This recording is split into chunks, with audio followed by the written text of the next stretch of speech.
메신저 뉴스 첫 순서는 남양주 평래동안교회 나경유 목사님, 부산항서교회 나혜천 목사님, 고양 삼성교회 김영수 목사님입니다. 혼자서 맛있는 것을 먹을 때 같이 먹고 싶은 사람을 꼭 떠올려 보라고 하십니다.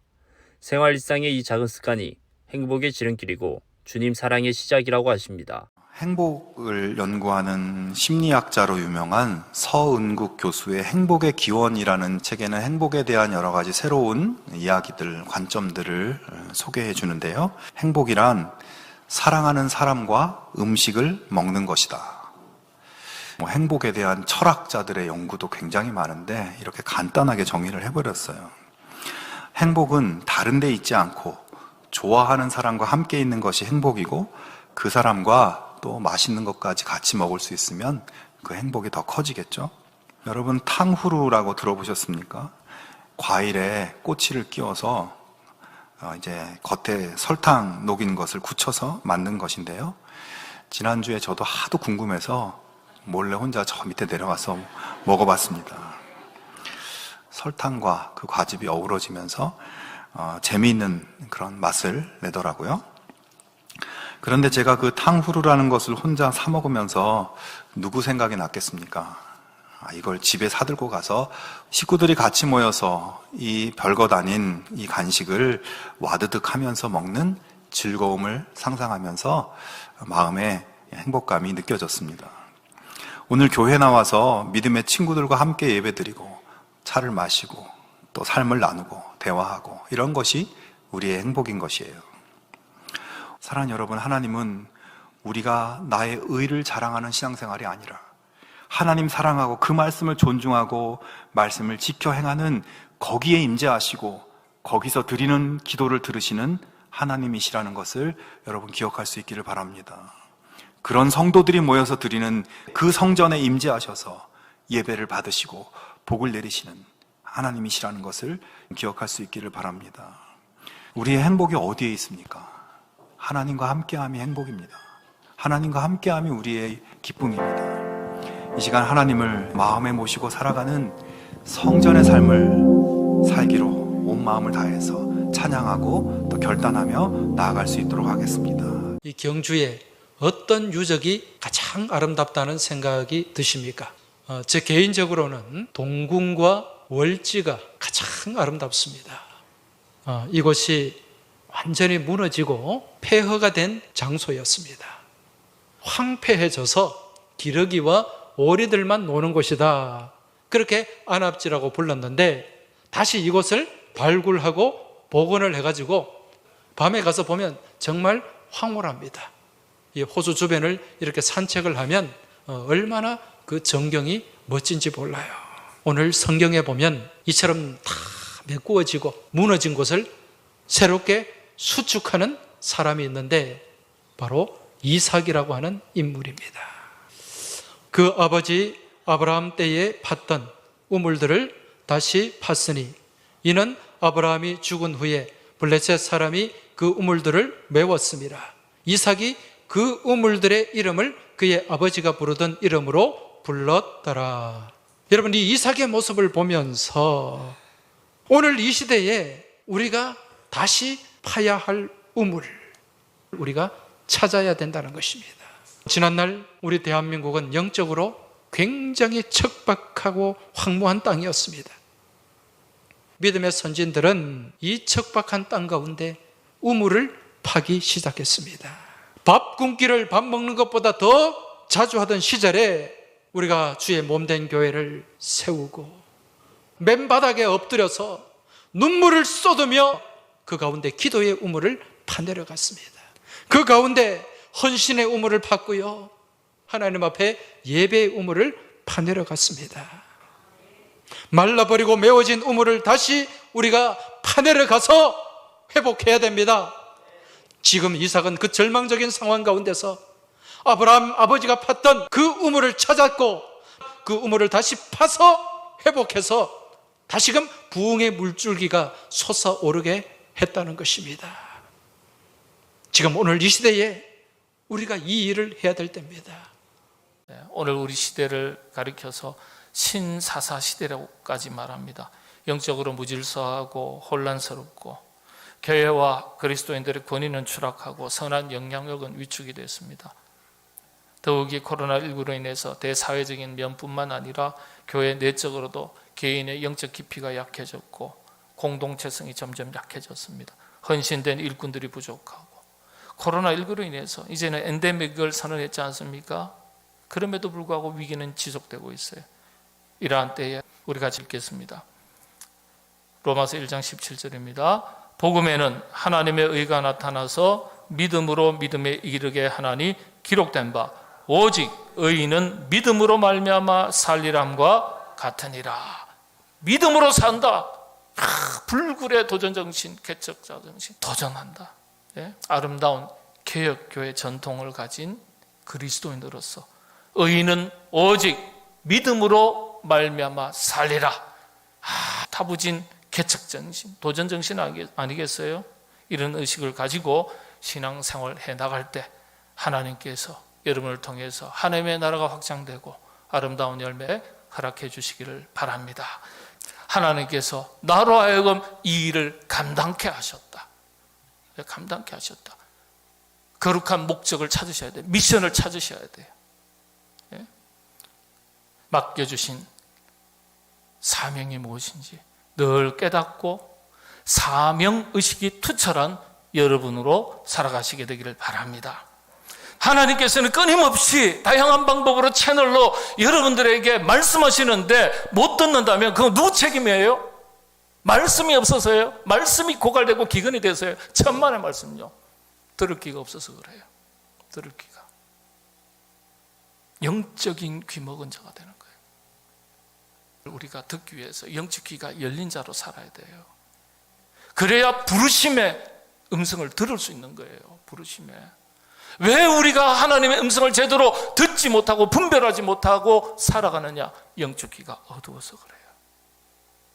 여러분 영적 귀가 활짝 열려서 여러분을 향하신, 우리의 공동체를 향하신 하나님의 음성을 듣고 그 음성 가운데 여러분을 향하신 거룩하신 뜻을 깨닫고 살아가시게 되기를 바랍니다. 메신저 뉴스 두 번째는 부산 진교회 신추 목사님, 경주남부교회 김상준 목사님, 광주 양인교회 김현주 목사님을 연결합니다.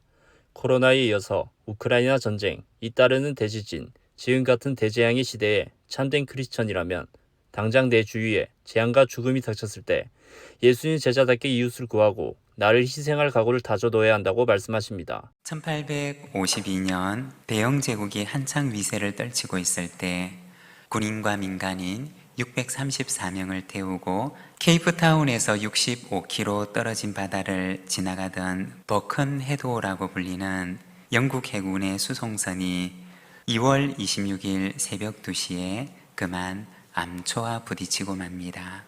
그 배에는 60명을 태울 수가 있는 구명정 3척만 있었습니다. 634명 가운데 고작해야 180명만이 구명정에 탈 수가 있었던 것입니다. 배에 탄 병사들과 가족들은 말할 수 없는 공포에 휩싸이게 됩니다. 그때 그 배에 타고 있던 영국군 지휘관 알렉산더 세턴 중령은 병사들을 모으고는 이렇게 말을 했다고 합니다. 제군들, 지금까지 가족들은 우리를 위해서 희생해 왔습니다. 이제는 우리가 가족들을 위해서 희생해야 될 때가 왔습니다. 어린이와 여자부터 보트에 태웁시다. 그 말을 들었던 병사들은 횃불을 밝히고 아이들과 부녀자들을 먼저 구명보트에 태웠습니다. 그리고 마지막 구명보트에 사람이 타는 순간 이 버큰 해도는 깊고 차가운 바닷속으로 빠져들어갔습니다. 그 후 살아남은 생존자의 증언에 의하면 당시 병사들은 알렉산더 세턴 중령의 명령에 단 한마디의 불평도 하지 않았다고 합니다. 그 명령이 바로 죽음이라고 하는 사실을 알면서도 모두 명예롭게 죽음을 택한 것입니다. 이때부터 위급한 일이 생기게 되면 여성과 어린이부터 라고 하는 전통이 생겨나게 되었다고 합니다. 오늘도 하나님께서는 나를 향하여 너는 나를 보라. 내가 너의 보호자가 되고 내가 너의 상급이 되리라 말씀하십니다. 오늘도 상급 되시는 주를 바라보며 믿음과 신뢰로 우리에게 주어진 이 순례의 길을 달려가는 우리 모든 믿음의 가족들이 되시기를 바랍니다. 우리는 이렇게 생각들을 많이 합니다. 형통하지 않는 사람을 보면은 저 사람은 분명 믿음에 문제가 있는 사람일 것이야, 잘못 믿어 그렇지, 그렇게 생각하고 합니다. 여러분, 신앙생활 열심히 하여 병고침 받아서 건강하고 직장에서 승진하고 성공하며 자녀들도 좋은 대학에 들어가고, 그것은 분명 하나님의 큰 은혜입니다. 그런데 그 반대의 경우가 있다고 해서 그 사람은 믿음이 없다, 그 사람은 하나님께로 버림받은 것이다, 그렇게 말해서는 안 된다고 하는 겁니다. 여러분, 이 세상 사람들에게 진짜 우리 기독교가 충격을 줄 수 있는 것이 무엇인 줄 아십니까? 교회사를 쭉 보시면은 그 사람이 잘 되었을 때에 사람들에게 전도해서 그 영혼을 구원하는 수보다도 어떤 때 많은 사람들이 돌아오느냐 하면은 죽음 앞에서도 흔들리지 않는 믿음을 지키는 그 모습을 보고, 아, 저 사람은 무언가 다른 것을 가지고 있는 사람이구나, 저 사람 속에는 무엇을 가지고 있는 것일까, 그러며 사람들이 돌아올 경우가 훨씬 더 많았다는 것을 기독교사가 이야기하고 있어요. 내가 신앙생활 잘했더니 직장에서 고속 승진을 했다, 이게 사람들에게 은혜를 줄까요? 경쟁에서 낙오한 사람은 질투할 것이고 승진하지 못한 사람은 시기할 것입니다. 여러분, 2014년 세월호 사건 때 있었던 일입니다. 양온유라고 하는 학생이 있었습니다. 그 세월호가 침몰되는 절박한 순간에 간판 위에 있었던 학생이 이 학생이에요. 간판 위에 있었다고 하는 것은 구조받을 수 있다는 그 말 아니겠습니까? 그런데 배가 자꾸 기울어지고 더 밑으로 침몰합니다. 그때 이 학생이, 나는 예수님을 믿는 아이인데 내 혼자 살 수 없다, 그리고는 밑으로 내려가서 객실문을 열었습니다. 그런데 결국 그 아이는 살지 못했습니다. 나오지 못했습니다. 이 이야기를 어떻게 하느냐, 살았던 다른 학생들이 증언을 해준 거예요. 이 학생 아버지는 안산 명성교회 관리 집사님이셨습니다. 아버지가 그 이야기를 듣고 그 아이는 그런 아이입니다 라고 인터뷰를 했습니다. 그 학생이 세상의 것 하찮게 생각하지 않았다면 어떻게 이런 결단을 내릴 수 있었겠습니까? 자기 생명보다도 이 세상 사람들이 추구하는 것보다 자기는 다른 가치를 가지고 있었던 겁니다. 그 집이 형편이 넉넉지 않았으니 그 아이가 어려운 집안 조금이라도 보탬이 되려고 아르바이트를 했는데 첫 11조를 하나님 앞에 드려서 그 명단이, 그 이름이 그 주 주보에 나왔는데 그 주에 그 아이가 죽었습니다. 자, 이 이야기를 듣고 온 교회가 울음바다가 됐다는 거예요. 이런 이야기에 세상 사람들이 충격받는 것입니다. 조선의 마지막 왕인 고종이 아들과 함께 자기 상투를 자르고 난 후에 1895년 12월 30일에 조선 전역에 단발령을 내렸습니다. 이때 왕의 명령에 따라 충북 보은 현감이 이규백인데 이 사람이 상투를 잘랐습니다. 상투를 자르고 집에 갔더니 이 모습을 본 아내가 충격을 받아서 그의 아내가 자살을 합니다. 이규백의 아내뿐만 아니라 많은 사람이 자살을 합니다. 지금 생각하면 헤어스타일, 머리 모양을 바꾸는 것이 이렇게 사람이 자살할 정도로 힘든 일인가 생각하지만 상투 머리에는 신체 발부 수지 부모라고 하는 유교 사상이 깃들어 있습니다. 단발령을 겉으로만 보면 머리 모양 바꾸는 간단한 일처럼 보이지만 그 안을 깊이 들여다보면 사상을 바꾸는 심각한 일이고 자부심을 내려놓는 어려운 일이고 신분제도를 부정하는 충격적인 일입니다. 그나마 당시 단발령을 빠르게 수용한 사람들이 있었습니다. 바로 예수 믿는 그리스도인이었습니다. 우리 교회 카페 이름이 어비슨이잖아요. 어비슨 카페가 기념하고 있는 고든 어비슨 선교사님의 아버지가 고종 황제의 주치의고 서울에 있는 신촌 세브란스 병원을 설립한 올리버 어비슨 선교사님이십니다. 이 선교사님이 구한말 비록이라고 하는 책을 써놨는데 거기에 보면 단발령에 관한 글이 남겨져 있습니다. 이렇게 써 있어요. 나는 그의 상투를 단번에 잘라 테이블 위에 두었다. 나는 어비슨 선교사님이고요. 그는 이승만 대통령을 말합니다. 이승만 상투를 어비슨 선교사님이 잘라줬는데 그 상황을 이렇게 써놨어요. 이발이 끝나자 이승만은 어머니에게 가져다 드리겠다고 말하면서 잘라낸 상투를 보자기에 쌌다. 그의 두 뺨에는 눈물이 흐르고 있었다. 눈물을 흘릴 정도로 힘들지만 그래도 이승만 학생이 단발령을 빠르게 수용할 수 있었던 이유는 그가 다니던 학교가 배제 학당입니다. 미션 스쿨이에요. 여기서 선교사님들에게 교육을 받으면서 그의 사상이 바뀌었어요. 사람의 몸은 부모님에게 물려받은 것이라고 하는 유교 사상에서 사람은 하나님이 창조하셨다라는 기독교 사상으로 사상이 바뀐 겁니다. 그러니까 머리를 자를 수 있었어요, 여러분. 내가 어른인 것을 자랑스럽게 생각하는 그 마음이요, 나는 죄인이요, 부끄러워요. 그렇지만 나는 이제부터 누구를 자랑하느냐? 죄인인 날 구원해 주신 예수님 자랑하고 살기로 마음이 변해 있어요. 마음이 바뀌었기 때문에 상투를 자를 수 있었어요. 대감집 자녀인 것을 드러내는 것, 상투를 틀고 갓을 쓰면 대감집 사람들이잖아요. 그것보다도 내가 예수님의 제자인 그리스도인으로 사는 것이 중요하다라는 것을 알았기 때문에 이승만 학생이 상투를 잘라낼 수가 있었습니다. 이러한 그리스도인들이 있기 때문에 우리나라가 지금 이렇게 변해서 저와 여러분이 지금 대접받고 사는 거예요. 기독교의 근본 정신이 뭐라고요? 사랑입니다. 메신저 주스 마무리는 울산 후계교회 김병훈 목사님, 대전 제1교회 김철미 목사님, 부산 해안교회 조성일 목사님으로 이어집니다. 황금만능, 죽도를 즐기기, 음란, 끝없이 타락하는 세상 속에서 자칫 세상의 타락상에 비해 우리는 낫다는 신앙인들의 자만심을 경계하십니다. 이런 시대일수록 세상과는 완전히 구별되게 살아야 참된 크리스찬이라고 깨우치십니다. 우리가 언제까지 경제적으로 이 대한민국이 부강하고 언제까지 평화를 지속하고 이렇게 마음대로 예배드리고 신앙생활 할 수 있을 것 같습니까? 남북한이 이 갈리기 전에는 이 신앙의 중심이 남한이 아니라 북한이었습니다. 평양이었습니다. 그런데 지금 평양이 전 세계에서 가장 핍박이 심한 곳으로 나와 있습니다. 순식간에 우리 인생이 마감할 수도 있다는 거예요.